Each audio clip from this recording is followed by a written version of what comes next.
క్షణకాలపు దర్శనాన్ని అనుగ్రహించి అదృశ్యుడైన భగవంతుడు తన పునర్దర్శనాన్ని కాంక్షించి తపనతో నారదుడు చేస్తున్న ప్రయత్నాలను గమనించాడు.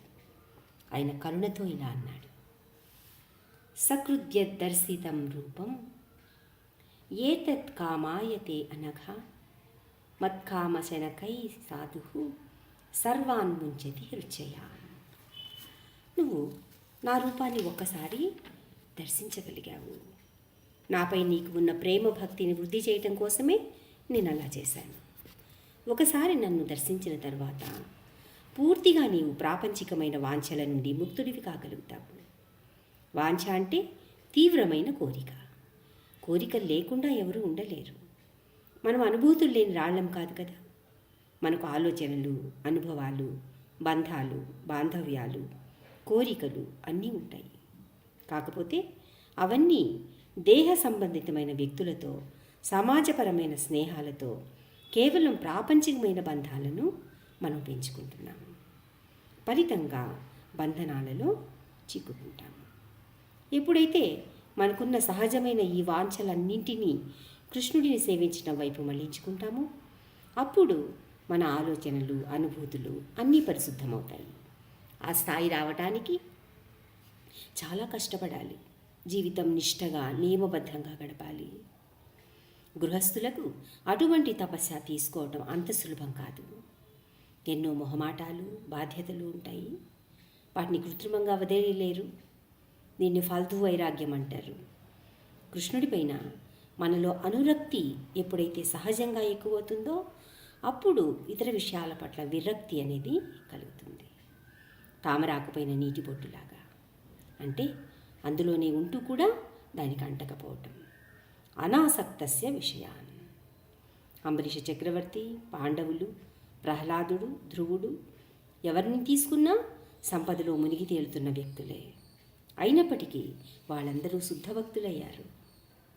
నేను భక్తుడిని కాబట్టి విలువైన వస్త్రాలు, ఆభరణాలు, కిరీటాలు ధరించను, సాధారణమైన వ్యక్తిలాగా ఉంటాను అని వాళ్ళు అనలేదు. ఇంద్ర సమానమైన వైభోగాలు, అంతఃపురాలు, ఆర్భాటాలు, హంగులు అన్నీ అనుభవిస్తున్నప్పటికీ, అన్నిటి మధ్య ఉన్నప్పటికీ వాటి పట్ల మోహం, లాలస వారిలో లేవు. ఐశ్వర్యంలో తులతూగుతున్నప్పుడు, అడవుల్లో నారచీరలు కట్టుకున్నప్పుడు ఒకేలాంటి మనస్థితిలో ఉన్నారు. అంతేకాదు, సమః సర్వేషు భూతేషు, అన్ని జీవుల పట్ల సమానమైన దృష్టితో ఉన్నారు. మనము అటువంటి స్థితిని అందుకోలేకపోయినా వాస్తవమైన దృక్పథంతో నడుచుకోవాలి. స్వల్పమపి యస్య ధర్మస్య.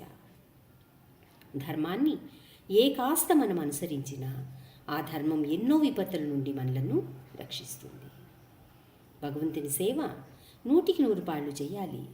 అందరి శక్తి లేకపోయినా 1, 2, 10 ఇలా ప్రతి జన్మకు మనం చేస్తున్న సేవ యాడ్ అవుతూనే ఉంటుంది.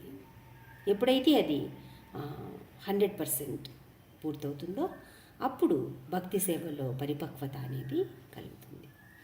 ఈ సేవా ఫలితం తప్ప మరి ఇతరమైనది ఏది కూడా మనతో పాటు రాదు.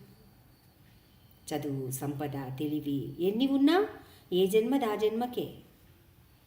దయతో నీ సేవను ప్రసాదించు అని ఎవరు అడగక్కర్లేదు. సేవ ఎప్పుడూ ఉంటుంది. కొత్తగా దానిని ఇవ్వమని కోరడానికి బదులుగా నీ సేవ పట్ల అనురక్తిని ప్రసాదించు, నిన్ను సేవించే శక్తిని ప్రసాదించు అని వేడుకోవాలి. ఇక్కడ కృష్ణుడు ఏం చెప్తున్నాడు? భౌతిక బంధనముల నుండి పూర్తిగా ముక్తులైన వ్యక్తులు భక్తి సేవ పట్ల అనురక్తులవుతారు. ఆ అనురక్తి కలిగాక ఎంత చేసినా, ఏది చేసినా తనివి తీరదు. ఆ అనురక్తిని పెంచటానికి గాను భగవంతుడు నారదుడికి క్షణకాలపు దర్శనాన్ని ప్రసాదించాడన్నమాట. ఇప్పుడిక నీ భక్తి శ్రద్ధలు ఏ కాలంలోనూ భంగపడవు. అందువలన సృష్టి సమయంలోనే కాదు, ప్రళయకాలంలో కూడా నీకు దివ్యమైన స్మృతి ఉంటుంది అని అభయవాక్కులు పలికి ఆయన మౌనంగా ఉండిపోతాడు. మధురము, గంభీరము అయిన ఆ వాక్కులతో నారదమునికి కలిగిన వియోగ భావన కొంతవరకు శాంతిస్తుంది. ప్రశాంతమైన చిత్తంతో, కృతజ్ఞతతో శిరసు వంచి ఆ దేవదేవునికి ప్రణామాలు అర్పిస్తాడు. ఆ విధంగా సంపూర్ణంగా కృష్ణమతుడై భగవంతుని పవిత్ర నామాన్ని, యశస్సును నిరంతరం కీర్తిస్తూ భూమండలాన్నంతటినీ పర్యటించి కాలక్రమంలో ఆధ్యాత్మిక దేహాన్ని పొందగల అర్హత లభించగానే ప్రళయకాలంలో బ్రహ్మదేవుడితో సహా మహావిష్ణువు దేహంలోనికి ప్రవేశించి, అంటే అప్పుడు నారదముని కూడా అతని శ్వాస ద్వారా ప్రవేశిస్తారన్నమాట. తర్వాత కల్పంలో బ్రహ్మదేవుని పుత్రుడిగా నారదమునిగా ఆవిర్భవించడము జరుగుతుంది. హరే కృష్ణ.